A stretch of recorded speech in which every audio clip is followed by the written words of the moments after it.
Señores, de pie, por favor.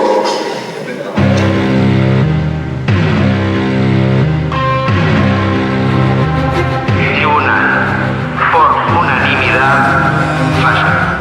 Juzgar a los militares en sede civil, aquí, en la Cámara Federal porteña, era una cosa muy fuerte. Condenando al teniente general Jorge Rafael Videla a la pena de reclusión perpetua.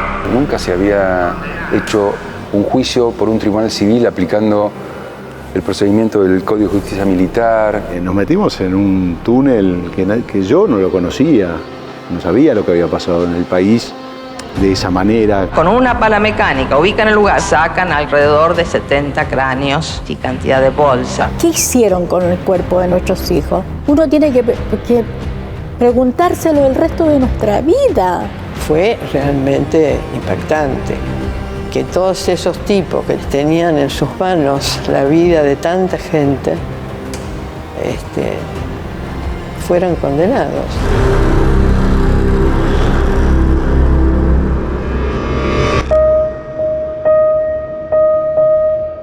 Hace 38 años, el 22 de abril de 1985, en esta sala comenzó el juicio a las juntas militares, un hecho clave para la democracia argentina. Por primera vez, las víctimas del genocidio le ponían voz al horror en un estrado y la sociedad podía escucharlas. La justicia civil juzgó, en un acto inédito, a las cúpulas de la dictadura. Hoy, algunos y algunas de las protagonistas vuelven al recinto. Ustedes saben, sin duda, conocen, que existen tensiones originadas o agudizadas por el proceso a las juntas militares. ¿Qué hacer con las Fuerzas Armadas? Implicaba preguntas que en ese momento estaban abiertas. ¿Cómo se juzgaría a los militares? ¿Bajo el Código Civil o el Código Militar? ¿Cómo se llegaría a ese juicio? ¿A través de una ley o un decreto presidencial? Estas preguntas tenían que ver con un debate político estructural, el mismo que se había planteado a la hora de definir si los crímenes, que ahora pretendían juzgarse, serían investigados por una comisión legislativa bicameral o si una comisión de notables recopilaría la información. Durante la campaña electoral, nosotros trabajamos por las comisiones bicamerales. Eran importantes porque tenían la capacidad de investigación, pero el presidente piensa que mejor un grupo de notables. Yo no integré la CONADEP por principio, pero sí apoyamos en lo que había que hacer. Hay que tener presente que los militares seguían teniendo una cuota de poder muy grande. Los militares no se fueron del poder. El gobierno nacional optó por una síntesis. El juicio ocurriría en el marco de la justicia civil, pero bajo el Código Militar. Se va a iniciar una etapa nueva de un juicio sin antecedentes en el mundo. Cuando se comienzan los juicios no tenían ningún rédito popular. No hay un fervor que nos acompañase. Sí, había gente que negaba que todo esto fuera cierto. Sí, mucha gente. Mucha gente. Se estaba discutiendo eso en ese momento, si esto era cierto o no era cierto, si no era una mentira. Necesitamos de su protagonismo. Es absolutamente necesaria su presencia. Creo que hasta los que organizaron el juicio no soñaba la cantidad de denuncias que había. No sabía qué era lo que había pasado. Mucha gente no sabía, no quería saber tampoco lo que estaba pasando. Era fundamental que se hiciera justicia, pero al propio tiempo se protegiese de la mejor manera posible esa democracia que se establecía débilmente con un poder militar que estaba en los cuarteles. Cuando el juicio comenzó efectivamente a desarrollarse, algunos sectores de las Fuerzas Armadas intentaron doblegar al poder político, instaurando la posibilidad de un nuevo golpe de Estado. Porque otra vez se ha intentado golpear no a un gobierno, sino al pueblo argentino. Era una situación difícil porque nosotros teníamos mucho miedo, ¿no? Además había Había amenazas, había llamados telefónicos. Eso te hacía vacilar un poco. Declárase abierto el acto para la realización de la audiencia prevista en el artículo 490. Nada impedía que si no existía un acto distinto, refundacional, de revalorización de la democracia y de juicio y castigo por aquellos que la violasen, y en particular por quienes habían cometido crímenes atroces y aberrantes, no había otra alternativa. Oficiales generales de las Fuerzas Armadas en situación de retiro: Jorge Rafael Videla, almirante Emilio Eduardo Macera. De modo que nosotros estábamos muy convencidos de que debíamos ir por ese camino para poder llegar a un resultado deseado. En el juicio de las juntas, uno se daba cuenta de que efectivamente ese era un momento, no sé si único, pero era uno de los momentos más singulares en términos de juzgamiento de la historia de la humanidad. Que pasa el primer testigo. El juicio se divide para mí en dos partes. En esa primera semana donde se discute vocablos, qué aniquilar, qué no aniquilar, si fue una guerra, si no fue una guerra, hasta que se sentó Adriana Calvo Laborde ahí y ahí empezó el juicio de verdad. Sabía que estaba por nacer. Lucrecia no hacía nada, los que manejaba y el acompañante se reían. Me decía que era lo mismo, que igual me iban a matar al chico, que qué me importaba. Iba el auto a toda velocidad y yo les grité: ya nace, yo no aguanto más. Y efectivamente, nació mi beba. Señor presidente, ese día hice la promesa que si mi beba vivía y yo vivía, iba a luchar todo el resto de mis días porque se hiciera justicia. Como vieron, Manuela habló con una buena cantidad de los protagonistas de ese juicio. Uno de ellos es el juez Arslanian, que en las imágenes de archivo está con un bigotazo y ahora está perfectamente afeitado. Arslanian dice algo que yo creo que sigue siendo absolutamente vital para nosotros hoy. Habla del delicado equilibrio que se buscaba entonces entre la importancia que todos reconocían que tenía juzgar a los responsables directos del genocidio y la necesidad imperiosa de preservar esa democracia que recién nacía. Esa tensión no ha desaparecido nunca en estos 40 años, sigue estando presente. Es de lo que se habla hoy cuando se habla de la relación de fuerzas. Ese es el tema. ¿Cuándo el hecho de no tomar una decisión que el pueblo está esperando o que el pueblo reclama sirve para preservar a la democracia que queremos preservar, y cuándo en realidad empieza a desvirtuarla, cuándo empieza a perjudicar a la misma democracia que pretende defender? Veamos la segunda parte del informe de Manuela Iriani.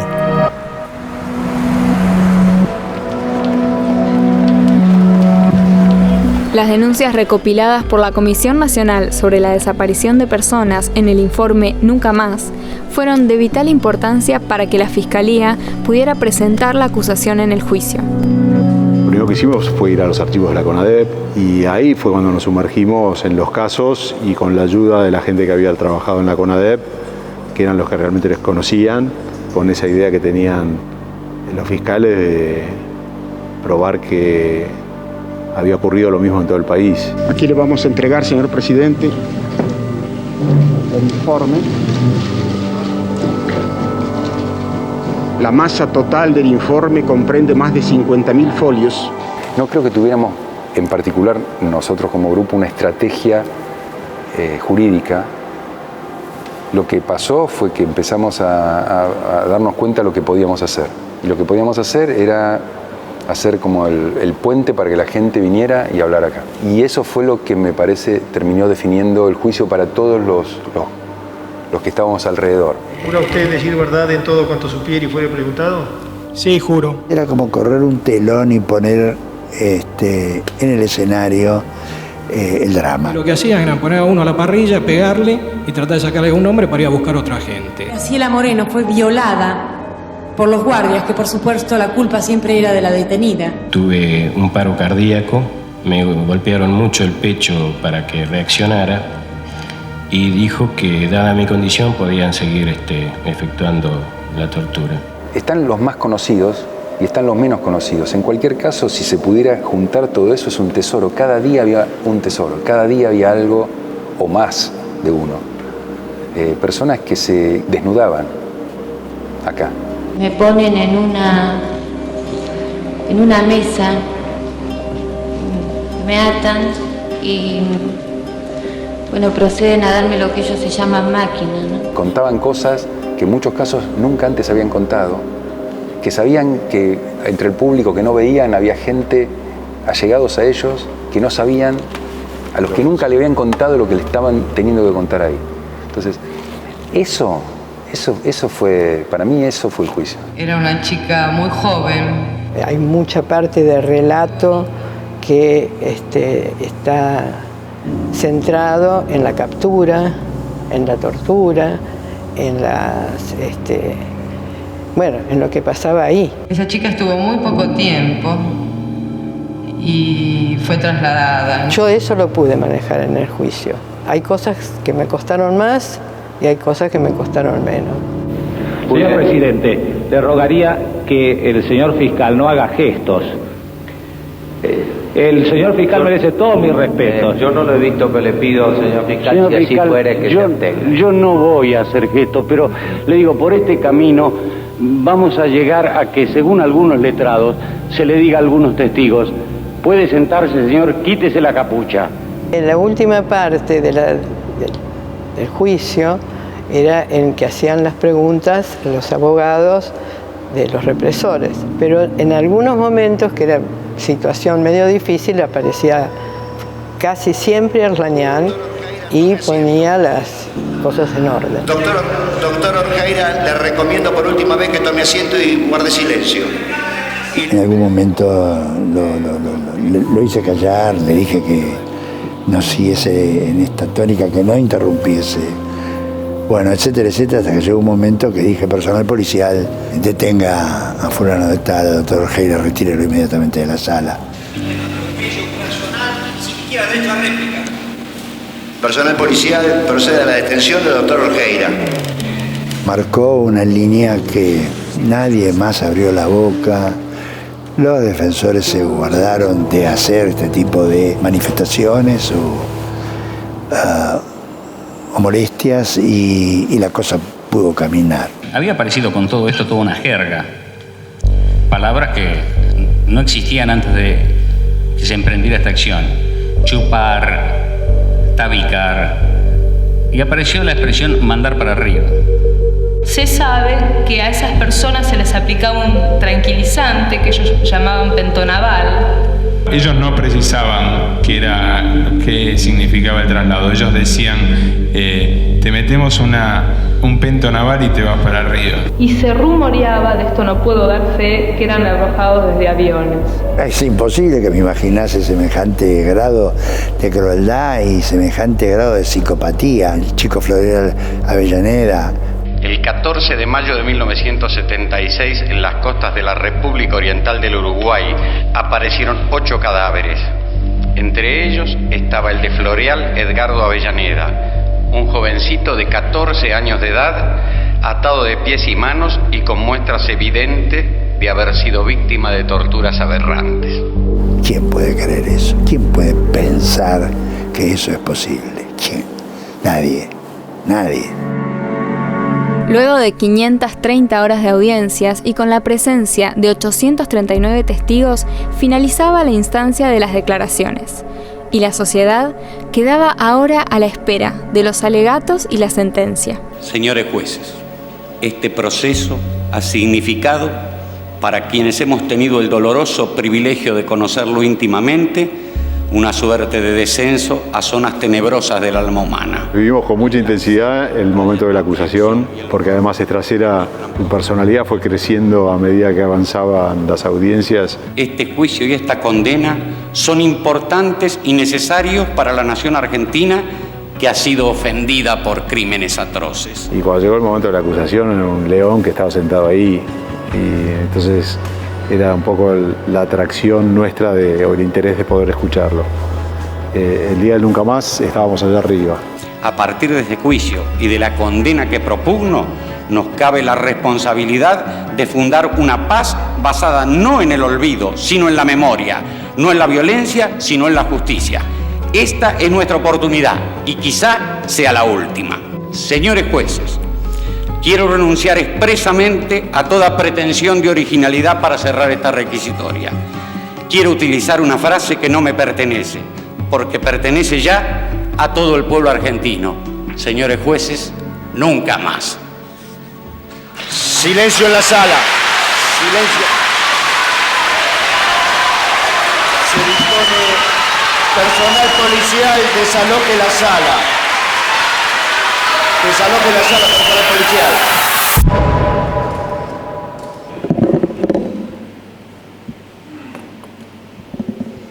Declárase abierto el acto a fin de dar lectura de la parte dispositiva de la sentencia que el tribunal acaba de suscribir contra las siguientes personas: Teniente General Roberto Eduardo Viola, 17 años de prisión. Almirante Armando Lambruschini, 8 años de prisión.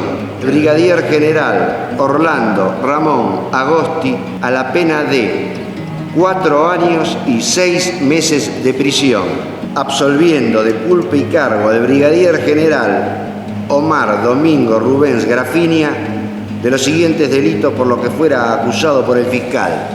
Primer momento de la decepción de que no había las condenas que nosotros sabíamos, las penas que había pedido la Fiscalía. Teniente General Jorge Rafael Videla, reclusión perpetua. Almirante Emilio Eduardo Macera, prisión perpetua, inhabilitación absoluta perpetua, accesorias legales. El juicio se hizo en un contexto de transición política. Es muy fácil decir eso en un libro, o sea, después, pero cuando vos estás viviendo una transición, vos no sos tan consciente de las contradicciones que es ese ida y vuelta, que no es una transición, ¿viste? No es un aterrizaje que es así, no, son, ¿viste? Chocá y cada vez chocás menos. Pero fue fundamental ese juicio. Para la democracia logró que se contaran cosas que nadie imaginaba. Se instaló algo de decir, bueno, ya se castigaron, ahora podemos seguir adelante, sabiendo que hubo el juicio y que fueron condenados. El juicio cumplía, entre otras cosas, una función de recuperación de una democracia y de una recuperación para siempre. Restablecer la democracia era fundamental, pero defenderla y sostenerla, esto era una responsabilidad compartida con toda una ciudadanía. Se da por terminado el acto.